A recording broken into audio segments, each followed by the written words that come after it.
Welcome to A Bevy of Bloods, a fan podcast to the Sydney Swans Football Club. My name's Noddy, joined as always by Stevo, and in this episode number 27, we're going to be talking about the results of the Swans Club Champion Awards Night, a general summary of season 2021, a little bit of trade chat, and finish up with our predictions for the grand final between the Melbourne Demons and the Western Bulldogs. So to all you Cygnets and Swanlings out there, fluff up your tail feathers and settle in for a potentially biased yarn about all things to do with our beloved Bloods. G'day, Stevo. How are you going, mate? Yeah, mate, going pretty well. How you doing? Yeah, good, mate. Welcome back. How are you feeling now that all the dust has settled? How are things going with you, mate?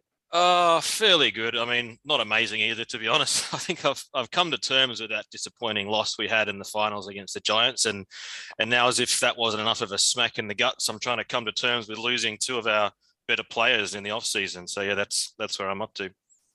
And we'll dig into that in detail as we get into the episode. But just to recap, obviously after that tragic 1-point loss to GWS in the elimination final, the Swannies season is officially over. With the season done, we thought we'd do a summary of the whole season, but also try something a little different from our regular podcast format. With this in mind, we're very pleased to announce that we'll be joined by a very special guest by the name of Jules. I can safely say that Jules is just about the biggest Swans fan I've ever met. G'day, Jules. How are you doing? Thanks for joining the show today. G'day, Noddy and Stevo. I'm doing really well. Thank you very much for having me. Good stuff. So obviously, Jules, I've met you a couple of times on a quick bevy with Swans fans, which is the other Swans fan podcast that I spend my time doing with Chris, during which I met you and I was completely blown away by your passion and knowledge of the Swans, but also just footy in general. And I thought to myself, I mentioned to Steve, I was like, man, we really got to try and get Jules onto a Bevy of Bloods. And thankfully, you agreed. So here we are. But obviously, with this being the first time that Steve-O has met you and also our listeners to meet you, would you mind just introducing yourself and giving a quick glimpse into your history as a Swans fan? Absolutely. What a warm introduction that was. Yes. Hi, everyone. I was born in South Melbourne, so I'd like to think that this has been in my blood from birth. But then I actually spent the subsequent 10 years of my life overseas before then settling in Sydney, where my love for the Swannies was further consolidated and grew from there. So yes, 100% diehard fan through and through. That's fantastic. I just... a comment without notice, Jules. I know we were speaking after the last episode of A Quick Bevy about just how much of a Swans fan you are. And I don't know if we want to share this story here now that we're recording. I probably should have given you a heads up, but you told me a story and you can share it if you want about just how so the 2012 grand final. Yes. I think there was an amazing. You were there. You had an amazing time. You can tell the story, or you don't have to. But the story that you told me last time. Do you know the one I'm talking about? Yes, I can share a small synopsis. Okay, not necessarily all the details, just in case my mum listens to the to this. But look, what a grand day we had at the MCG in 2012. Obviously, massive win and then a big party on the middle of the MCG afterwards. Unfortunately for me, though, in all of my excitement running from the MCG onwards to the CBD for some extra special partying, I jumped off a set of stairs and landed, unfortunately, on my right arm, which snapped in 4 places. And then I spent the evening in hospital as they were trying to reset it back into place. Don't be too concerned, though. I was able to get up the following day and head straight to Lakeside Oval for further celebrations. But I wasn't expecting to return home with a broken arm, but it was all worth it. That's fantastic. I mean, the not your arm breaking, obviously, that was hard to hear, but the fact that you were just straight back out to Lakeside and celebrating, I just thought, oh man, Jules is so hardcore. So yeah, thank you again for coming on today. And we're just really stoked to have you on. So yeah, here we go. All right. So basically we're going to start off with our end of year awards and kick off with a few announcements. Obviously, Club Champion Awards Night has come and gone. So Jules, I might throw over to you to give us the top 3 with the points, followed by 4th to 10th. And some of the other awards that the Swans gave out. Absolutely, yes. So just a reminder for everybody, for the Swans top 10, 5 coaches give a maximum of 10 votes per player for each round. So it's a maximum votes of 50 per one player. So in terms of how everybody went, it was Mr. Luke Parker, no surprises there, I suppose, who took out the Bob Skilton medal with 543 points, followed by Jake Lloyd in second place, taking out the Adam Goods medal with 504. Jordan Dawson with Peter Bedford medal in third with 202. And Tom Papley in fourth, Callum Mills in fifth. Then rounding out the top 10 was Tom Hickey, Isaac Heaney, Justin McInerney, Oliver Florent, and Buddy Franklin. In terms of the other awards, Luke Parker was voted the Players Player, Paul Kelly Players Player Award. Colin O'Riordan was voted the best clubman. Justin McInerney, no surprises, most improved. Errol Goulden was our rising star. Lewis Taylor, the VFL Player of the Year. And Adam Goulden, the VFL Squad Player of the Year. Awesome. So it was another fairly tight finish there, I guess. So Parker joins Bill Williams, Ron Clegg, Jared Healy, Adam Goods, and Josh Kennedy to have won 3 Bob Skilton medals. And obviously, big news was Parker has re-signed for 4 years. That'll take him through to the end of season 2025. And we might talk about him later on when we talk about some trade stuff. But in terms of how the Swans official top 10 count compared to our unofficial, very much fan-based evaluation through the year of a bevy of bloods rankings, we weren't too far off. So we had all of the players that made the top 10 in the Swans made the ABOB top 10, which we're calling the Luke Parker medal now these days, apart from Justin McInerney. So we had, so the Swans had Justin McInerney in the top 10, and we had Josh Kennedy in the top 10. They were the two variances there. And other than that, we have a different scoring system. So Steve-O and I would just give 5, 4, 3, 2, 1 based on best on ground. And so our points were much fewer because there's obviously not 5 coaches voting with a maximum of 10. So I think Luke Parker came first in 95. So that was the main difference there. I'll throw over to you, Steve-O. If you've got any other comments there about Swans top 10 versus ABOB top 10. Otherwise, I think we're going to hear from you about the Brownlow.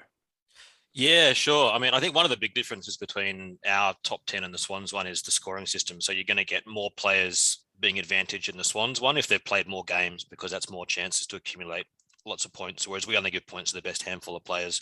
So those sort of middle tier players struggle to get high scores, I guess, in our sort of one, or in the Brownlow as well.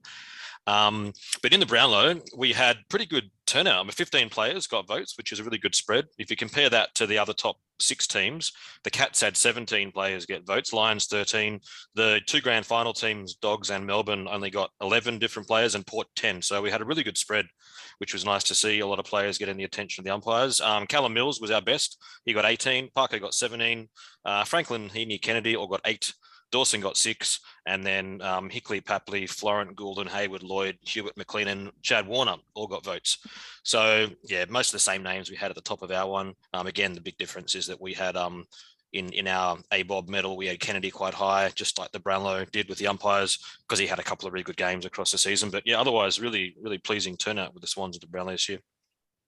Yeah, absolutely. And I think it was there was a couple of points there that I think it's Errol Goulden. He joined maybe 4 or 5 other Swans to have received Brownlow points in his first ever game. So that was quite an achievement. And also, I think they were saying that Hickey had played, what was it, like 102 games and not had a single vote. And then this year he's gotten 4. Did you guys hear something like that? Is that about right?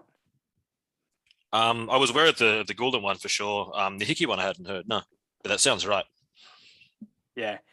Well, that was probably in line with my expectations of how we thought Hickey was going to perform, but he obviously had a stellar year, and we'll talk about that later on. Other than the ones we just mentioned, we're going to have a few honourable mentions here. So just quickly talk about the All-Australian squad. So obviously Franklin, Mills, Papley and Parker made the squad, and then Tom Papley was successful in making the final 22.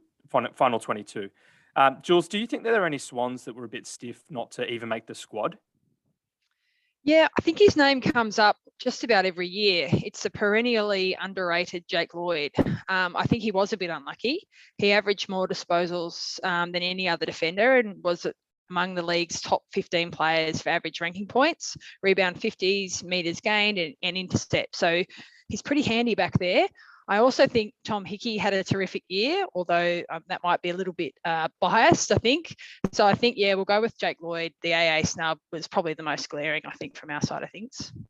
Bang on. And I think Steve-O and I spoke about that. We even looked at, because it was Bailey, what's his name? Bailey Williams, Bailey Dale. from the Dogs. Bailey Dale, yeah. Bailey Dale. So Bailey Dale has 1 All-Australian jacket and Jake Lloyd has 0. Tell me how that makes sense. Ridiculous, isn't it? Anyway, I guess we could talk about that for a while, but Rising Star, right? We'll move on to something more positive. Rising Star. So Justin McInerney came 4th, Goulden came 5th, and then obviously we had Campbell and Warner getting nominations early on too. Other than that, there was the AFLPA nominations. MVP was Mills, Parker, Hickey. These were all just nominations. Most courageous was Tommy McCartan. Best first-year player was Errol Goulden, who actually won it. And he won by 160 votes, so he was the clear winner. Best rookie as judged by his peers. And then, of course, there was the best captain, which is an automatic selection winner, the captain, Rampy, Parker, and Kennedy. But Steve-O, I know all too well just what you think about Errol Goulden. But do you want to quickly make some closing comments on his year? How quickly? How long have we got to talk about Errol? Look, he's great. I mean, like we just said, he got Brownlow votes in his first game. From the second he ran on the field, he just looked at home. And I've heard people say that when he was coming through the draft. I was talking to my brother actually, because he follows the draft really closely, and he was saying that recruiters have been saying all the way since his young years that every single time he takes a step up to a new level in football, he looks at home straight away because there's not much wrong in his game. So he's able to transition well, and he did. He was amazing from the start, and we got him for a steal, like an absolute steal. I think we got him with pick 32 was where the bid came in the end in the draft at the end of last year. And if they redid that draft now, he's probably a top 5 bid. So we've done really well on him. He's certainly the best of that draft group to play this year. And I can't wait to see what he does in 2022 and further. He's great. Absolutely. And finally, just quickly, the 22 under 22, so the best 22 of players 22 years and under. We had a few nominations there. So again, Goulden, McInerney, Rowbottom, and McCartan were all nominated, and only Tommy McCartan was selected this time. And I believe it's fan voted. I don't think it's a player voted one. So it's not, you can take it with a grain of salt. I thought that Goulden probably deserved to get in there as well, considering all his other accolades, but obviously the fans thought otherwise. In terms of goal of the year and mark of the year, we had a few Swannies in both categories. Papley was nominated for goal of the year 5 times this year, if you can believe that. Wow. With Hayward, Marty, and I've got Papley here. That's Heaney, I think, once each. And mark of the year, we only had 2, unfortunately. So we had Heaney and Dawson nominated once each. And Heaney's mark was beaten in that round by Cody Waitman's screamer over Max Gawn. I just want to quickly ask you guys, who was better, Heaney or Waitman? Yeah, look, for me, as much as I love Heaney, and geez, he can take a screamer, but Waitman's over Maxi Gawn, particularly when you take into account, that opponent and the size difference and what have you. I think, his was tough to go past, I think. Yeah, I'd agree. How about you, Steve-O? I totally agree. I mean, actually, I didn't really remember the Cody Waitman one. I just had to look it up just before on YouTube as we were chatting before we started recording. I definitely remember Heaney's one. It was amazing, but I got to agree with Jules. I think the Cody Waitman's was better. It was incredible, wasn't it? And Yeah. I guess you'd be feeling pretty boyish. Bullish, let's say, buoyant. If you're a Bulldogs fan with him coming back into the team.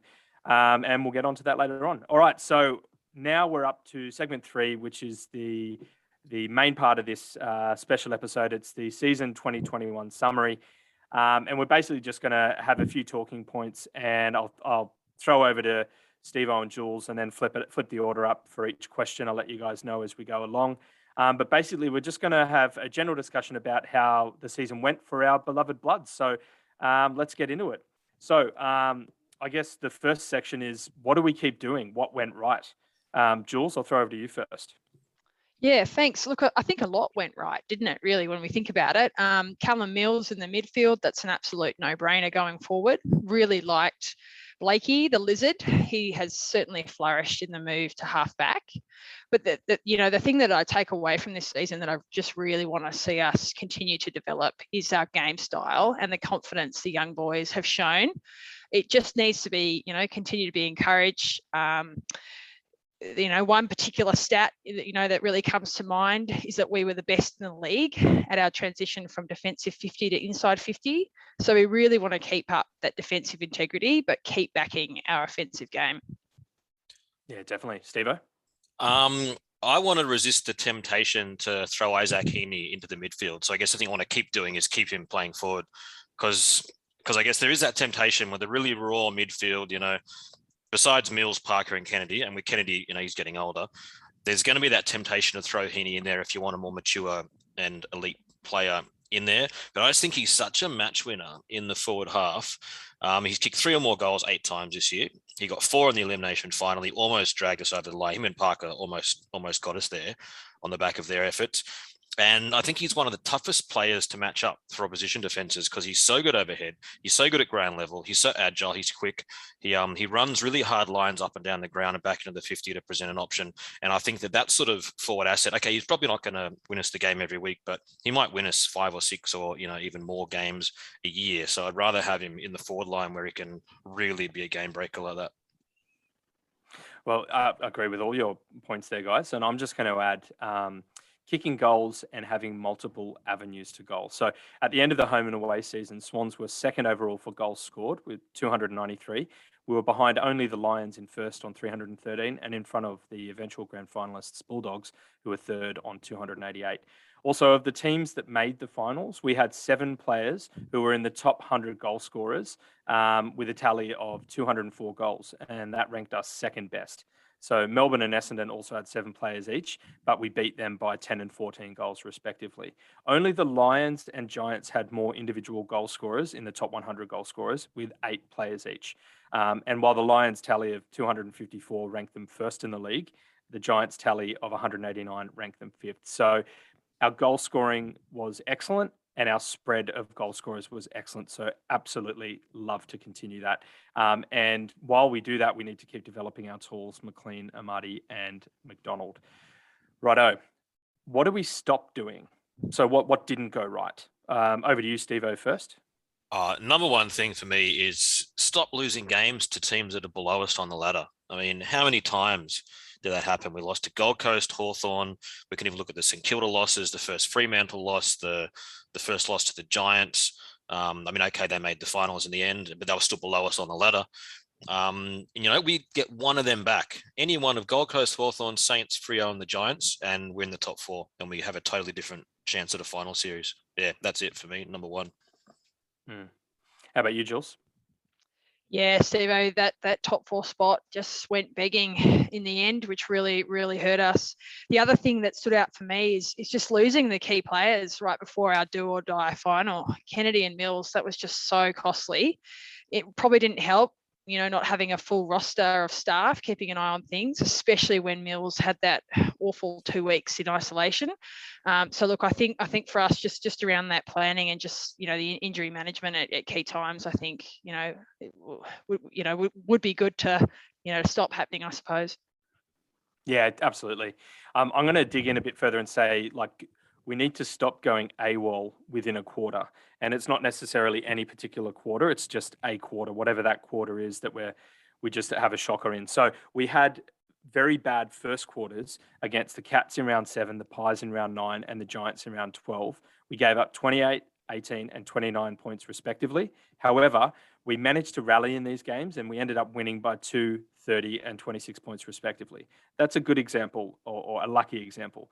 We weren't anywhere as lucky when we gave up 28 points in the third quarter to Fremantle in round 10, 27 points in the third quarter against the Suns in round 6, and 24 points in the second quarter of the elimination final against the Giants, which we lost 2 points, 40 points, and 1 point, heartbreakingly, respectively. So for me, it's just about that consistent 4-quarter performance. It sounds like horse at the end of a game, but yeah, it really just need to be in it, in the mix for every single quarter. If we get on the back foot too much within a single quarter, and things can get out of our control, and that's what we need to work against. All right, so what do we start doing? What are some things that we need to think about implementing or bringing on board?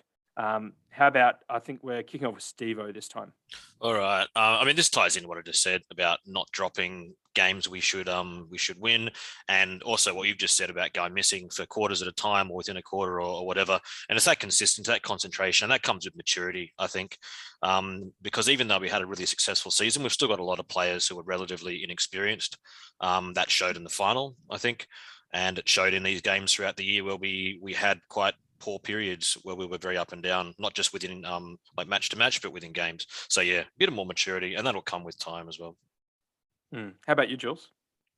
Yeah, look, I've sort of got my eyes on the trade period a bit, to be honest, and I'm sure that we'll get to that. But for me, it's drafting a good tall key defender.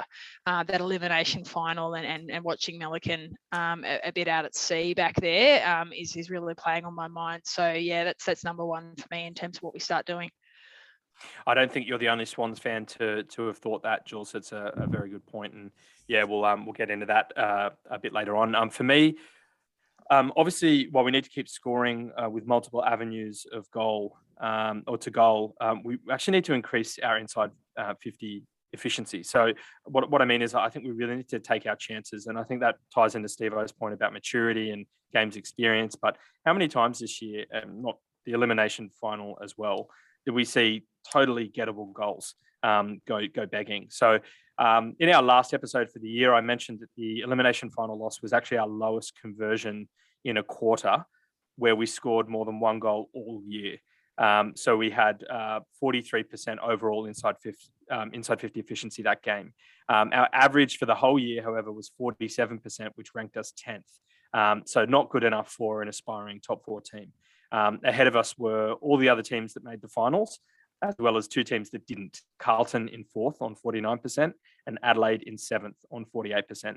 So for me, it's just we really, really need to up our conversion and take our chances. And again, that's going to come with a bit of time and coolness under pressure. So in terms of our favourite moments of the year, what are we thinking here, guys? We'll kick off with Jules. Yeah, well, there were actually quite a few highlights, which is nice given the last couple of years that we've had. But for me, the standout was the win against GWS. To be down 50-16 midway through the second quarter and to kick 12 of the last 14 goals was just simply amazing. But I think the real standout was actually the scenes after the game and the emotion shown by everyone, players, staff, just really displayed how united the team was. And it was actually quite beautiful to watch from a fan's perspective. I'll second that. I actually loved the look of a slightly teary-eyed horse. It just somehow brought me closer to the club. How about you, Steve-O? I really like the Richmond win. Hey, I mean, they ended up struggling in 2021, but at the time that was round 3, I think, round 4. Like really early in the season, round 3, really early in the season. And at that time, this was a team that finished in the bottom 4 last year, absolutely belting the premiers on their home grounds. That was amazing. I don't think I was more buzzed after any win this year than that one. That was a really, really exciting and unexpected win when we were still in a stage of thinking this is probably like another rebuild sort of year. And then we go and knock off the premiers in Melbourne. It was a good one, wasn't it? And I think Sammy Wicks was probably a bit stiff not to get any Brownlow votes that game, because he had an absolute blinder. I think kicked 3 and was all over the park. But for me, guys, it was our biggest win of the year, and that was against the Eagles down in Geelong. And it's a bit like the Tigers. We didn't know how big the Eagles' troubles were at that point of the season, about halfway through. But so it felt like a statement game against a fellow top 8 contender. It was also the start of our 5-game winning streak, which was one of the reasons getting us into the final. But it was our longest streak all year. And it was roughly about halfway through our eventual, 10 or 12 weeks on the road. So, for me, it was just a great game. It was played at a neutral venue, but we had the majority of the supporters with a really solid showing from the South Melbourne faithful, who made the trip from obviously Melbourne down to Geelong. And I just thought, looking back, it was fantastic. Conversely, though, what was the low point? And we'll go with you, Steve-O. I mean, seeing what was probably the end of Sam Reid's career, I guess, when he was dropped just before finals and McLean was favoured ahead of him, it looks like he slipped enough in the pecking order, and we might not be seeing too much more of him in the seniors. It's a shame because he's been a favourite player of mine, and I think a lot of Swans people for a long time. And he's had an up and down career for various reasons, but overall, I think he's been a great contributor. And we might have seen the end of him. I think his contract status is pending, but we can talk about that after as well. How about you, Jules? Yeah, look, for me, the low point was the end. It was the elimination final. It was just a really gut-wrenching way to finish at what was a really, positive season. So that, I think, I'm still feeling a bit down about that. So definitely the low point for me. Yeah, no, I'm with you on that one there, Jules. It was apart from that. So for me, it was like no more games at the SCG. I think after round 13 against the Hawks, that was our last game leading at home, leading into the bye, which was also a shocking loss. So it was a bit flat at that point. And then also was the weekly looming prospect that Buddy might have to kick his 1,000th goal in a completely empty stadium, which just kept me up at night. Sometimes I just hated the feeling of that.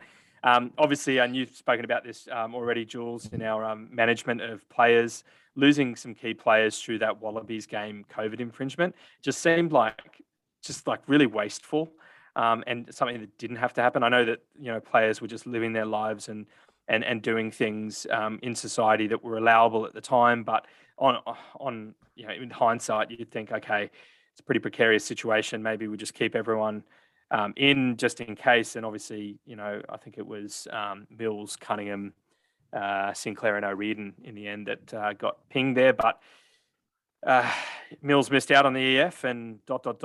What could he have been the difference? So that was it for me. It was a mix of a few things. But best and fairest, guys. Who was your best and fairest? And we'll kick off with Jules. Yeah, look, it is Callum Mills by quite a margin. And then when you factor in that he spent basically the entire year managing Achilles tendonitis, and as a fellow athlete, I can really sympathise with that injury. That takes a long time to heal and can be very debilitating. So, given all of that and still the performances that he put out, yeah, he's quite a mile our best and fairest, I think. Have you ever had that as well, Jules? Achilles tendonitis? Not in the Achilles, but I've had another tendonitis, and they just hang around. And it's the sort of injury that you gotta keep moving, but you can't have too much pressure put on it. And I think that 2 weeks, because of that bloody Wallabies game, it just put him in a spot where he just wasn't up to his normal routine, and they just couldn't get it into a place that he could use it again, and it was just very disappointing. Frustrating, wasn't it? How about you, Steve-O? Who did you have as your BNF?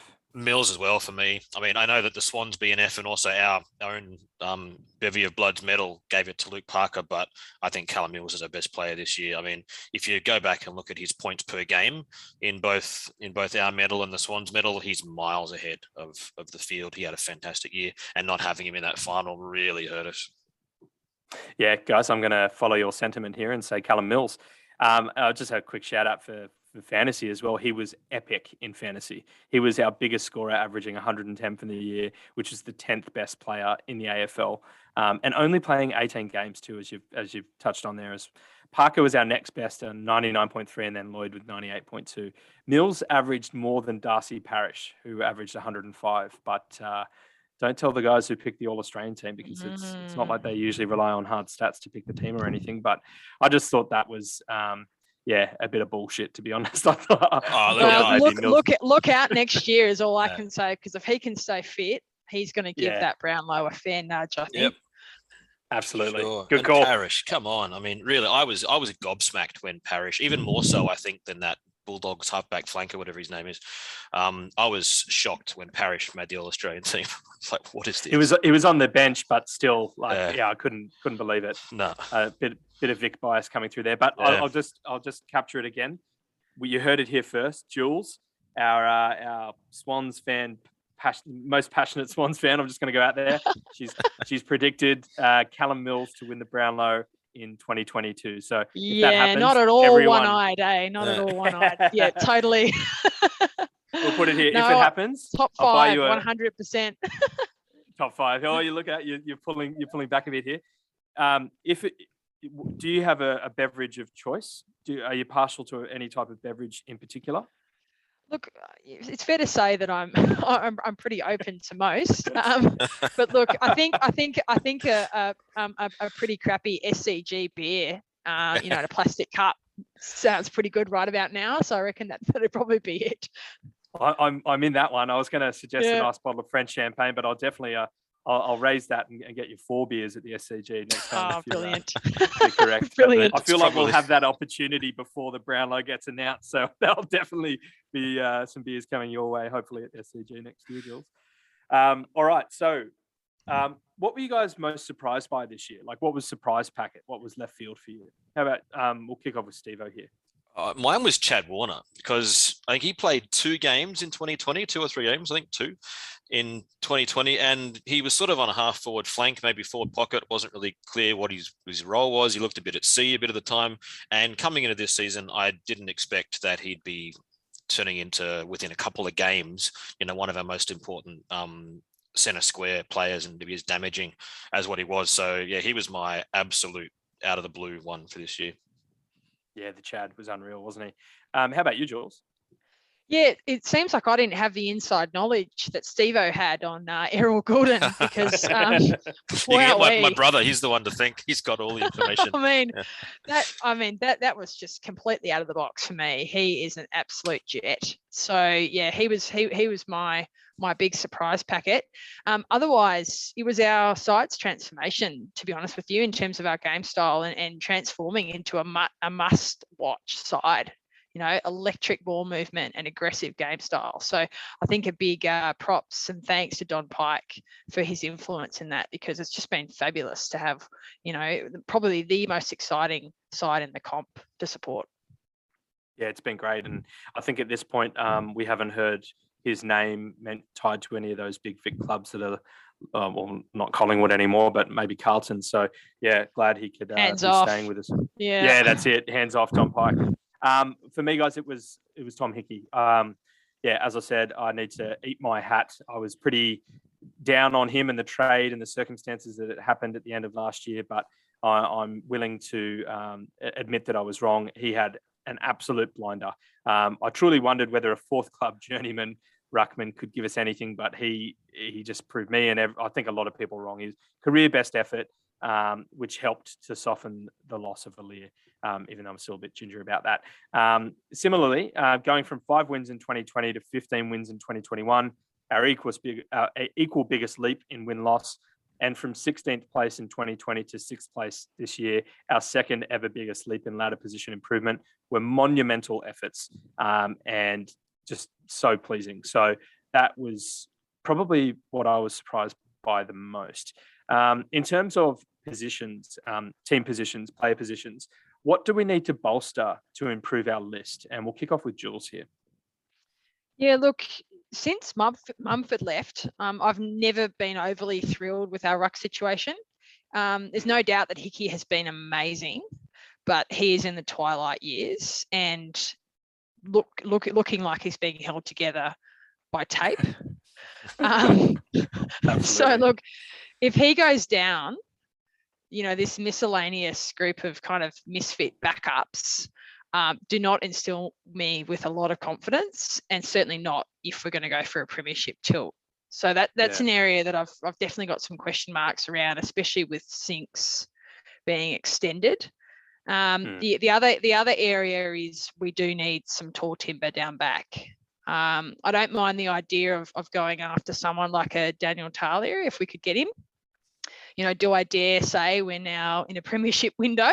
And if that's the case, thinking about what the Hawks did when they drafted Brian Lake, just in time for their 3-peat, it might be worth considering what we need for right now, or the next year or two. And perhaps, I'm daring to dream a bit, but I think, just trying to get the right sort of cattle in place, to really go after it in the next couple of years. Exciting. Steve-O, how about you, mate?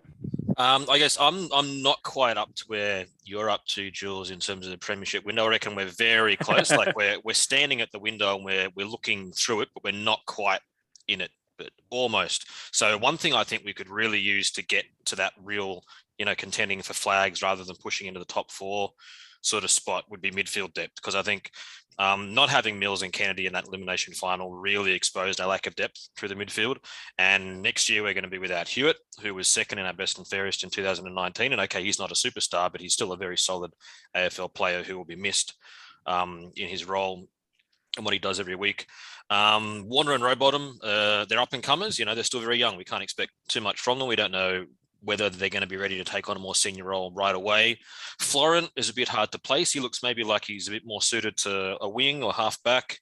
Guys like Goulden, Campbell and Bell probably eventually move into the midfield, but again, they're still very raw, so maybe not straight away. So, we've got some exciting depth in this position, but not depth that can maybe come in and put us into a premiership space straight away. So I would love to get a really strong inside ball winner. Would be really nice.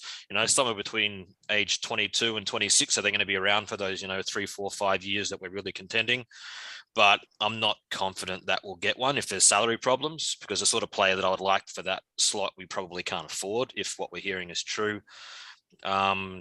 So it might be a bit of a pipe dream. Maybe we get something through the Dawson trade. We'll talk about that later. I'd also be open to trading, assuming we've got the money to pay them. I'd be open to trading our first round pick this year, which is pick 12, for a solid replacement for Hewitt type player, just to really bolster that midfield up and get one more sort of either high B grader or low A grader in there. Yeah, I think you guys are both right, to be honest. I'm gonna touch on key position defender, as Jules touched on.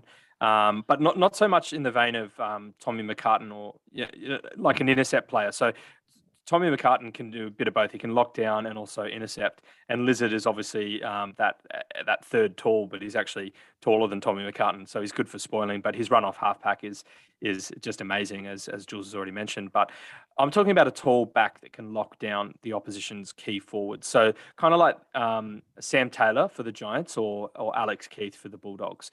Obviously, we've got Lewis Melican, and he's probably the one who's in prime position to make that his own. Obviously, Caden Brand has just been delisted. We'll talk about that later. He was only really a depth player at best. So it really is Melican who is, sort of driving his own destiny. But if his consistency lags and, we saw elements of it in the elimination final. Like I'm not slagging off Melican, because I've always liked him. I've liked what he's done. I know the club backs him, but it's all about consistency. So could a player like Sammy Reid, if he gets extended, or Hayden McLean even, Amati or Barry O'Connor, could they get the key D role over the off season? Or will we come to our senses and give Paddy McCartan a contract and have the two brothers playing down back? Otherwise, a bit like Jules has said, if you're going for a stopgap solution, there's Talia at Adelaide, Carlisle at St Kilda, Walker from the Roos, Majak Daw from Melbourne, and Hartley, who's a New South Wales boy, from Hawthorn. They could be people that we could look at. But if youth is preferred, to go in with Steve-O's comment that we're a couple of years away still, then I do like the look of Claverino from St Kilda, Steen from GWS, Murtagh from the Suns, or Nuon from Richmond, for these guys who could potentially play that role. Personally, though, I have a gut feeling that Hayden McLean will do very well down back. His running ability and his ability to read the ball and mark the ball in a contest is as good as anyone that played in the Swans this year. Paddy McCartan played in the VFL down back all year, so he could be an option if we pick him up. Otherwise, externally, Claverino or Murtagh from the Suns, I think, would look good in the red and white. All right, so guys, what is your overall score out of 10 this year? And we'll kick off with Steve-O. I'm going to give 2 scores, which is kind of cheating, but I'm going to do it anyway. I love it. Steve-O. That's what I always try and do that. I always try and get out of giving one concrete answer. Yeah, we just listed every single up-and-coming defender in the AFL in the previous ones. It wasn't every single. Covering all bases. You know very well there's a tab here that has listed every single player out of contract, and I've listed their position, and I've selected the most appropriate players. It was not every single player. Thank you very much in my defense. Back to you, Steve. You're welcome. So look, if it's based on what I expected in March this year, it's a 10 out of 10 without a doubt. I never thought we'd make the finals. Yeah. I never thought we'd be such an exciting up and coming team. I never thought we'd get so much out of our kids. But once it became clear that we were going to play finals, so around about after the bye ish, it was pretty much a locked in that we're going to get in the finals. I expected to go deeper into the finals. So that drops it down to about a 7.5 for me. Okay. How about you, Jules? Yeah, I've gone with just a simple one number. I've gone for a 9 out of 10. Well above expectations, but didn't capitalize when it really counted. Yeah. Okay. I'm gonna trump all you guys and give a 3-pronged answer here. Incredible jump up the ladder. So 10 out of 10. However, officially 8 out of 10. Would have been a 9 if we'd won that one final. So officially 8 out of 10. So what's that? Steve-O gave a 7, Jules gave a 9, and I gave an 8. So pretty much all in the mix. Pretty good marks though, if you think about it. Like at the end of last year, I didn't think we'd be here. So pleasing but disappointing, I think, is the vibe of the year. Predictions for the Swans in 2022. What are you guys thinking will come of next year? How about you, Jules? Well, I think you've both probably figured out I'm definitely a glass half full type of person, and I've got high hopes. So look, I think after a 6th place finish this year and all of the disruptions that we did face as a Sydney side logistically with COVID, to be fair, I don't see why a top 4 spot is not possible. So here's hoping we can have a good trade period and see what happens. Nice. I like that. How about you, Steve-O? Yeah, I agree. I think the aim should be top 4, 3rd to 6th at the very least. Anything less than that is a step backwards, really. And then aiming to at least win a final this year. But I think it's going to be tough because if I've been assessing this, and this is why when I say that I think we're probably just a bit shy of the premiership window right now, is because we're going to lose 2 very good players, one absolutely elite player in Dawson, and then Hewitt is also a very, very solid player. And they're going to drop out of our best 22, which means we've got to find replacements for them in the 22. So either we can bring in players from outside the club, or we've got to find that natural improvement from within our own squad, which means we're more than likely going to start the season next year with a weaker best 22 than we had finishing this year. So there's certainly chances for guys like Warner, Campbell, Rowbottom to step up. But yeah, I'm still optimistic. I'm still optimistic that we can really have a crack at it and improve on this year. Yeah. Okay. I'm gonna sort of echo your calls there and say actually, maybe I'm a bit more conservative. This is my, I'm optimistic, but a little bit nervous when it comes to making predictions about the Swans. So I'm going to say 5th to 8th again. But yeah, look, those younger guys, as you both said, they'll be a year better for it. They've had the experience. They've had the heartbreak of the elimination final loss. So, get on the weights, have a big off season. And then, we should absolutely be daring to dream big for a top 4 finish. So I think we're all similar sort of thoughts there. So just very quickly, guys, which player was missing from the EF are you most keen to see run out in round 1 in 2022? Who are you giving an end of season bonus to, and why? And what are you most looking forward to for season 2022? We'll go Steve-O, then Jules, and then me, and just answer those questions back to back. Okay, I'll fire them out. I want to see Logan McDonald run out round 1. Be really happy to see him playing. My end of year bonus goes to Don Pike for his work opening up the game style and really making the Swans like a really elite ball movement team, and one that people make an effort to watch on the weekend, like non-Swans people want to watch. So big end of season bonus going to Don Pike. And then most looking forward to next year, continued development out of some of these young players. So I'd love to see full seasons or close to full seasons for guys like Brayden Campbell, Errol Goulden, Chad Warner, Rowbottom to take a step up after it's like he's 3rd or 4th year now. But these sort of guys, some real good improvement out of them. Yeah. Okay. How about you, Jules? Yeah, look, I probably sound like a bit of a broken record with my love affair with Callum Mills. Certainly miss him in the elimination final, and Noddy, I've decided to go all all in on that Brownlow bet. So it's just as I've been standing here thinking about that. Look, I'm giving any extra cash that we may or may not have as a bonus to Tom Hickey. I just think he, as a lucky dip, geez, he was so successful, and I think he deserves the bonus there. And in terms of what I'm most looking forward to is watching the young boys build a bit of strength in the off season and come back firing. And also, wouldn't it be nice to go to a game at the SCG and have a beer bought for you by Noddy? That'd be nice. Absolutely, it would be my absolute pleasure. I'm going to go Lizard. We really missed run and gun off the halfback, as well as his pinpoint delivery inside 50. We can't forget that. How many times did he lace out Buddy this year when he was fit? The bonus, I'm saying the Swans logistics staff, other than the Callum Mills miss. 12 weeks on the road from the 22nd of June is a mighty effort, during all the COVID challenges. So, and to back it up after last year as well is a pretty good effort. So, I could give them a little bit of chocolates over the holiday period. In terms of looking forward to next year's Buddy's 1000th on in front of a crowd, buying stacks of beers for Jules and Steve-O. Imagine if you could make your way over from Finland for Buddy's 1000th. But otherwise, Will Gould, I want him to have a really big crack at getting into the starting side. It's going to be very tricky again, but I'm looking forward to that. And I'm holding out hope that we come to our senses and give Paddy McCartan a contract. And I would love to see him have a crack as well. Okay, guys, that's the end of the summary section. We're going to switch over to the trade chat now. And we've obviously touched upon a few points throughout, but we'll dig into it a bit deeper here. So obviously some big news in the Swans end of season list and trade space. Hayden McLean, Dylan Stevens have both extended for 2 years, while Gould, Fox and Sinclair have extended for 1 year, as well as James Bell, who has a games played extension trigger. Caden Brand, Sam Gray, Matty Ling and Malachy Carruthers were all delisted. Thanks to those guys.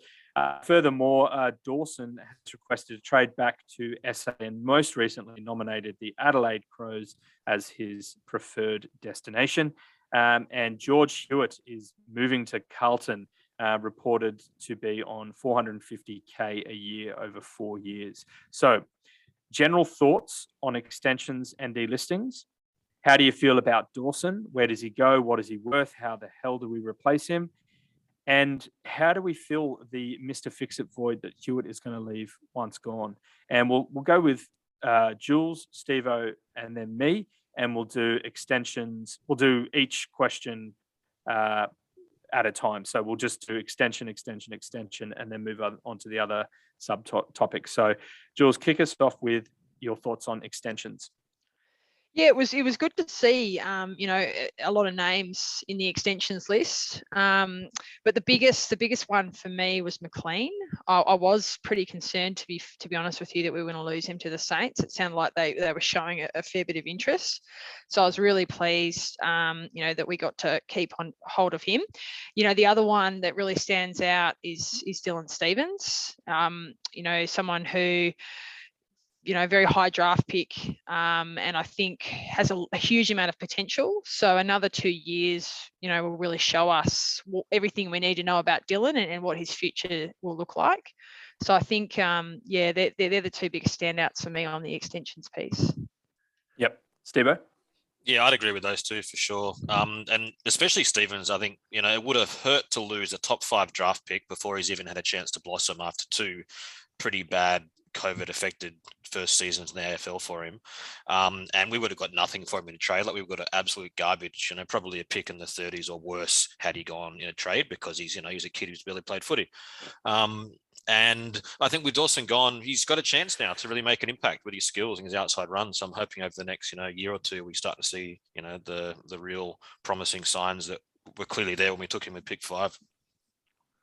Yep, same with you guys. Absolutely over the moon that we've retained these guys. And I think there was an element of the Parker and then the Dawson decisions pending before because it took a while for them to make these announcements. I think it was only this week or late last week. So, yeah, very happy. Obviously, as I've said, I think could equally be a fantastic key defender for us if we don't bring any experienced player in. But yeah, two more years for them both to keep growing and show us what they've got. Robbie Fox I think absolutely deserves that. After last year was delisted and relisted, and it was really one of our more consistent performers this year.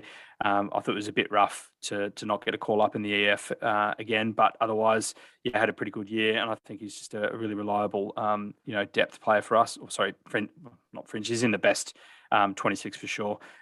Will Gould, very happy about. Just really want him to, as I said earlier, really step up and show us why he was so highly touted in his draft year, and captain of SA, got in the Australian junior team. This guy has got some serious pedigree, and obviously we've got it's tough to crack into the back line, but I really want this year or next year for that to be Gould's challenge. Cal Sinclair, deserved 1-year extension. Obviously, we need him for ruck depth. So I guess he's doing his podcast again next year. Conversations with Cal. Check it out.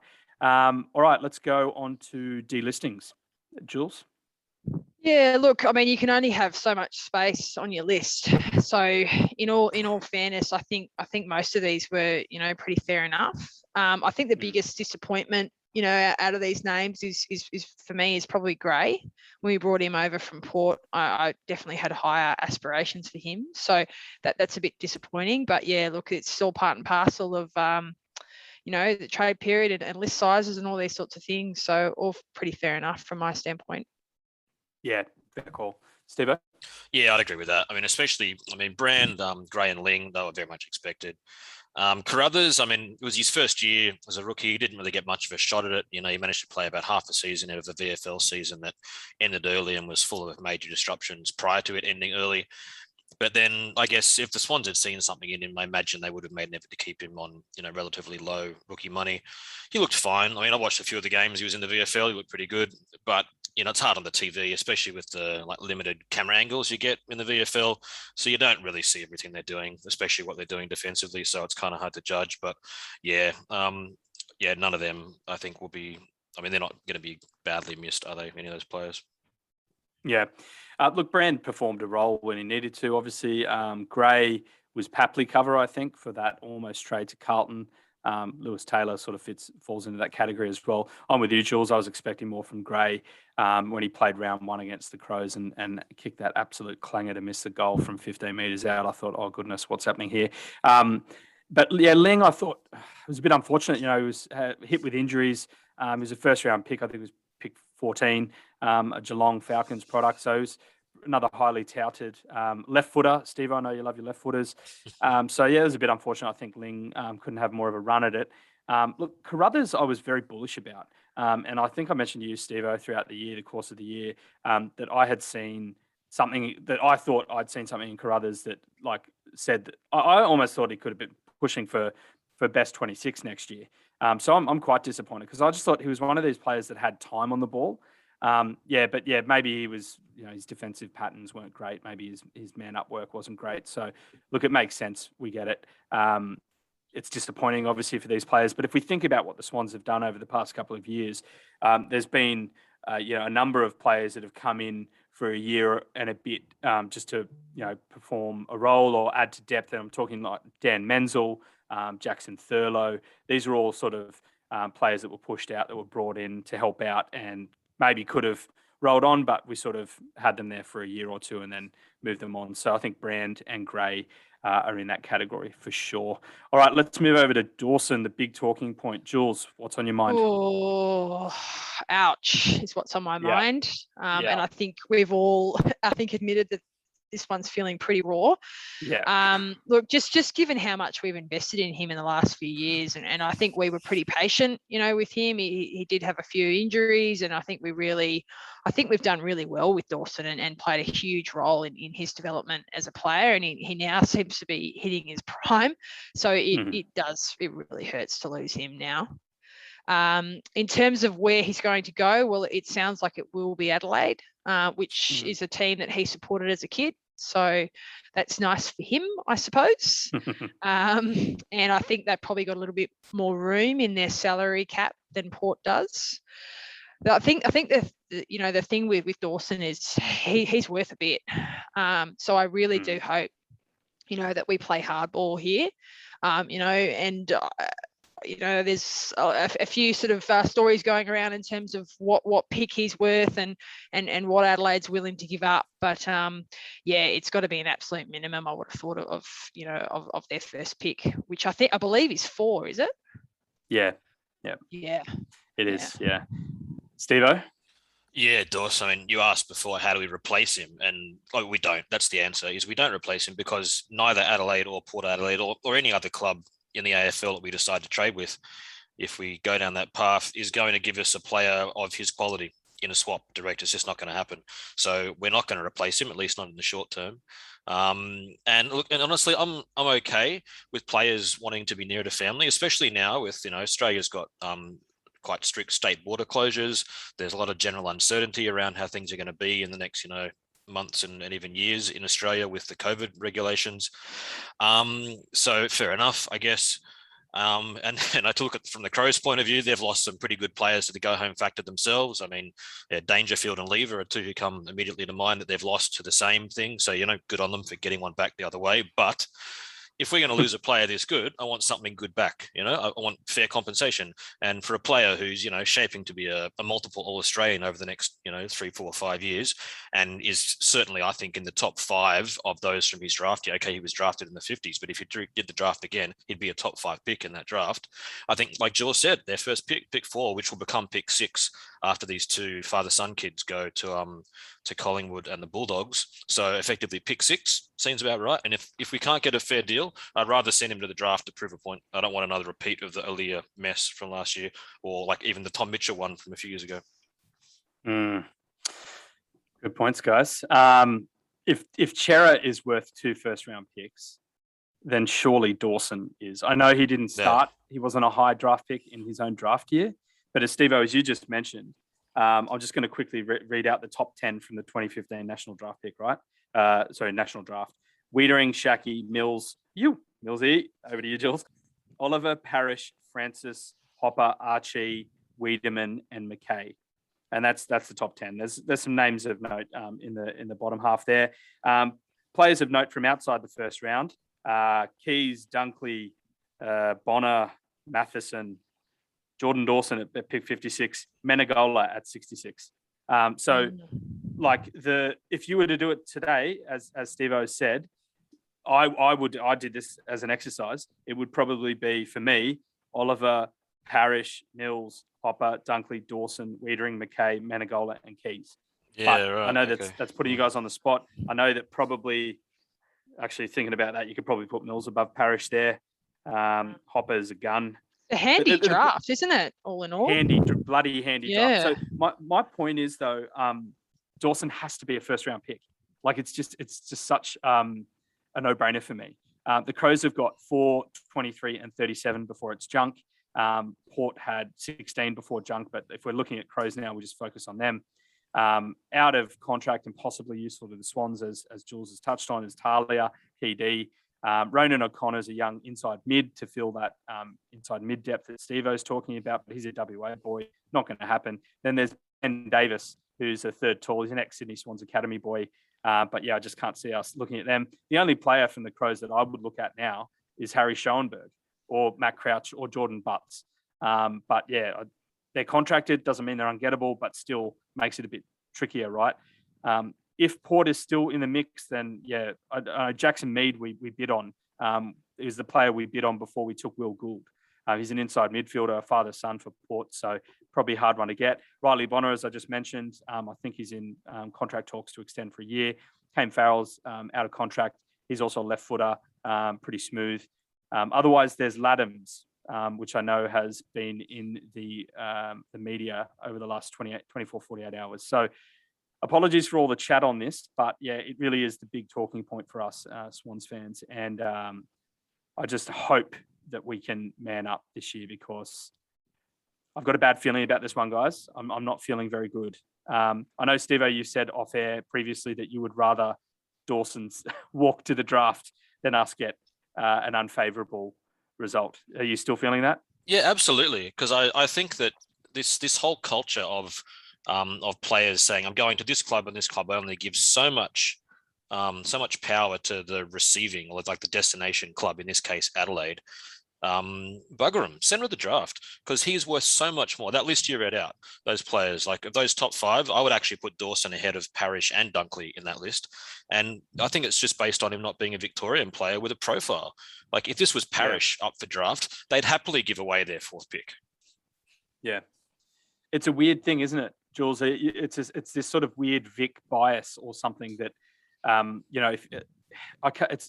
don't know, maybe I'm just paranoid as a New South Welshman. I don't know. Do you feel that there, Jules? Like, because you're originally South Melbourne, but like, what? And I know we're talking about a South Australian, but yeah. Yeah. No, well, it's hard, right? Because the go home factor, when you're a New South Wales based club, you're not on the receiving end of as many of those. No, Nick Davis was the last one I can remember, and that was 20 years ago. That was a long time ago. Yeah. And look, I hate to bring up our favourite drink, the cola, and the lack thereof. But Sydney is expensive, right? And when you've got a player like Dawson, who's originally from Adelaide, and his money's going to go so much further there. And I just think we are at a disadvantage for so many reasons. The cost of living is definitely one of them, but the go home factor is large. And I think also our players are underrated, and these other clubs just quietly sitting there banking them.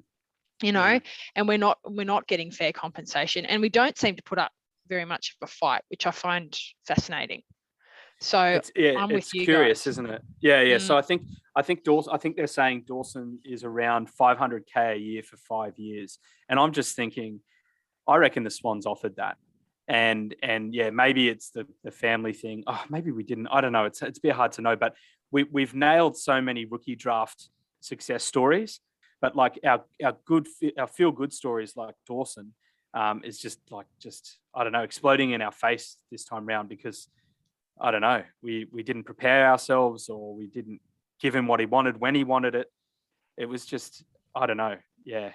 I don't know if I'm with you, Steve-O. I don't know if I'd send him into the draft. I'm really hoping that we can do something with the Crows. The fact that Matty Nix is there doesn't guarantee that they're going to negotiate with us in good faith, but you'd like to hope as an ex-Swan he's not going to, who knows, leave us stranded. But all bets are off probably now, I'd say. Yeah. And is it even Nix doing it? Like, isn't it their list management people and stuff that are fighting over this? It will be, but surely Horse plays, I think when it comes to us, Horse would play a part. So I think the coach, has a say, but it's ultimately driven by the list management side of things. Their equivalent, Kinnear Beatson. But all right, we've spoken a bit on Dawson because it's the big one, but let's move on quickly to Georgie Hewitt. Over to you, Jules. Yeah, interesting, as I do think, along with Lloyd, he's amongst our most underrated players. And it seems like even last year they were sort of looking to dish him off, which is interesting. He just, sort of quietly goes about things and is very influential, and none more so than in that elimination final that we've talked about at length. But I was a bit surprised that we haven't made a huge amount of effort to keep him. It all goes back possibly to this dollar squeeze, and it sounds like he's going to be on a pretty good wicket going across to the Blues.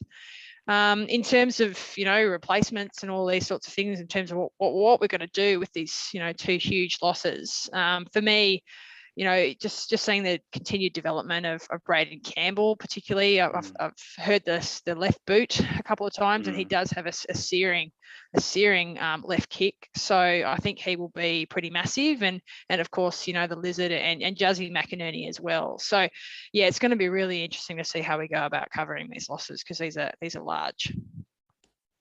Yeah, absolutely. Steve-O?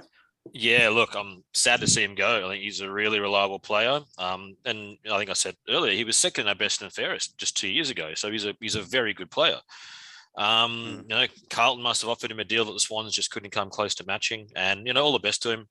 And I guess it opens up opportunities for some of the younger guys, like I guess in there in the midfield, guys like Warner, Rowbottom have got a chance to step into the space that he's left and start to become sort of more consistent contributors in the seniors. But really, I'd love to get a like-for-like replacement somehow through a trade. Yeah. So for me, as I said, 450 a year for 4 years. Like, good on him. Obviously, I just can't believe we couldn't find that anywhere in the cap. But obviously, with COVID reductions, everyone was under pressure, and none more than us. With everyone says it's all buddy, and it is a big factor. But yeah, I think, as you said, Jules Kohler is also on the minds of these players that are from much cheaper to live in states. Look, he's a restricted free agent, so the Swans can match that if they choose to, but they probably won't, given that Tom Harley said, as you've already said, Jules, he's up for to explore his options, and they looked at that last year as well to try and get more. But look, I think we should get a half decent compo, hopefully. Maybe a second rounder, early third, hopefully an early second round would be great. But if we were to go into a trade with Carlton, and I don't know if we would do that if we're going to get compensation, I don't mind the look of Matthew Kennedy. He's 24. He's from New South Wales originally. He was pick 13, I think in the 2014, 15, 2014, 13 or 14. You do the math. Draft. He was a high draft. He was a first round draft pick. He went to the Giants, couldn't crack in there with their stellar midfield, and then went to Carlton, had a few injuries, but was playing as a forward. He's 190 centimeters. So he's that sort of tall inside mid type that could be a long-term Josh Kennedy replacement. I don't know. I don't know if we're going to trade players if we get the compo, but yeah, it's hard to replace someone like George Hewitt. It really is. So yeah, if it's not, as you're saying, Jules, like Campbell, Lizard, Juzzy, Warner, maybe even Goulden on the wing, who knows? It's going to be hard to replace him, to be honest. So let's wait and see what happens, because it's going to be happening in the next couple of weeks. So yeah, thanks for your thoughts on that one there, guys. We're going to move over to our grand final prediction section. So obviously the grand final is going to take place this Saturday, the 25th of September at Optus Stadium in Perth from 5:15 p.m. local time, which is 7:15 p.m. over, I want to say the Eastern States, but it's Australian Eastern Standard Time, between the Melbourne Demons and the Western Bulldogs. So, guys, just 4 questions. I want you to answer quick fire. Who's going to win? Who's going to score the first goal? Who's going to have the most disposals? And who's going to win the Norm Smith medal for best on ground? Steve-O. All right, Melbourne to win. Bontempelli first goal. Clayton Oliver, most touches, I reckon 35 plus he'll get. And Max Gawn wins the Norm Smith. Nice. How about you, Jules? Yeah, look, I think it's going to be close, but I've gone, the winner will be the D's. First goal to Big Maxi Gawn, most disposals to Clayton Oliver, and the Norm Smith going to Christian Petrarca. Oh, there's some good answers there. All right, I've got, the D's to break the drought and get the win. I've got first goal going to Charlie Spargo. Hopefully he pulls up after his ankle mishap during the week. Most disposals to Jackson McRae, but yeah, it could be Clayton. And Norm Smith, I'm going to go with Clary, Clayton Oliver. So they're my predictions there. Right, so upcoming shows. I think we're going to aim to do another trade and draft wrap episode at some point in the next month. So keep your eyes out for a podcast release announcement on all of our socials. I know we're all going to be following that very excitedly, given how much we've all had to say on the matter. And I know a lot of Swans fans are in the same boat. But that brings us to the end of this episode. So I'd just like to thank Jules once again for joining us today. It was such a pleasure having you on. We hope that you'll be able to join us again every now and then going forward, if it wasn't too painful for you. But yeah, thanks again, Jules. Thank you. No, it's actually been very cathartic. I feel like I can put this year behind us now and look forward to what's to come. So look, thanks very much, both of you, for having me on. And yeah, I can't wait to come back if you'll have me. Awesome. Absolutely. Lock it in. That's great. All right. On behalf of the Bevy, I'd like to say thank you to everyone for listening in. We look forward to you joining us next time. Make sure to follow us on Instagram and Facebook at A Bevy of Bloods for updates and announcements. Please feel free also to check out A Quick Bevy with Swans fans on YouTube or Spotify. A Quick Bevy is another fan podcast I do with my fellow home game members, Chris and Brett, in which Swans fans come on to answer some burning Bloods related questions over a bevy or two. Until then, up the Bloods, and can you Swannies? You! You!